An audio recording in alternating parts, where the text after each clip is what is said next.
এটা সুরেখার সরকার তারপর 14 দলকে এগুলোকে নিষিদ্ধ করা হয়, এগুলি নিষিদ্ধ করা হয় এবং জুলাই সনদ যদি এটা যদি কি পায়, আইনি যুক্তি পায়, তাহলে এটা নিষিদ্ধ কার্যক্রমের মধ্যে একটা বৈধতার ভিতরে চলে আসবে আমরা আশা করি। আরো দুইটা এখানে দেখাচ্ছে, আরো কিছু প্রজেক্টের দেখাচ্ছে বাংলাদেশ নেভাল ইসলাম পার্টি। বাংলাদেশ বিগত 17 বছর স্বৈর শাসনের যাতা করে নিষ্পেষিত হয়েছে। এদেশের প্রতিটি মানুষের নাগরিক অধিকার কেড়ে নিয়েছে। এদেশে ভারতীয় রাজনৈতিক আগ্রাসন হয়েছে, ভারতীয় সংস্কৃতির আগ্রাসন হয়েছে। এই বাংলাদেশকে তারা কসকস করে দিয়েছিল বিগত 17 বছর। বাংলাদেশ একটি দুর্নীতির আহানায় পরিণত হয়েছিল। সেই অসংখ্য অপরাধের কারণে বাংলাদেশের তোমাদের বিরুদ্ধে যারা রুখে দাঁড়াতে পারে সেরকম একটি শক্তিকে আমরা আগামী দিনের রাষ্ট্র ক্ষমতায় চাই।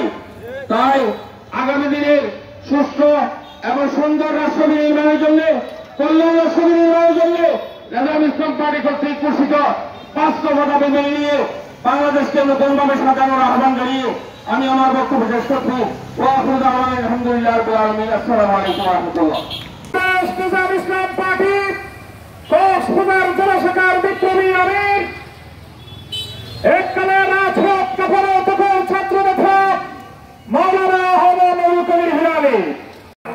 আমরা কি দেখেছি? দুর্নীতি, দখলবাজ এবং চাঁদাবাজির মধ্যে দিয়ে ভূমিকা পরিচালিত হয়েছে।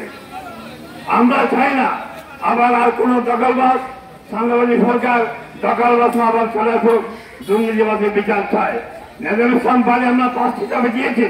এই 5টি দাবি বাংলাদেশের আগামী জনতার কল্যাণের দাবি। এই 5টি দাবি যদি মেনে নেওয়া হয় তাহলে বাংলাদেশ সত্যই সুন্দরকে কল্যাণমূলক রাষ্ট্রে পরিণত হবে।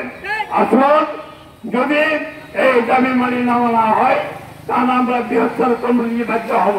তাই আসুন, জুলাই সনদকে صلاة تنجينا بها من جميع الأحوال والآفات وتقضي لنا بها جميع الحاجات وتطهرنا بها من جميع السيئات وترفعنا بها عندك أعلى الدرجات وتبلغنا بها أقصى الغايات من جميع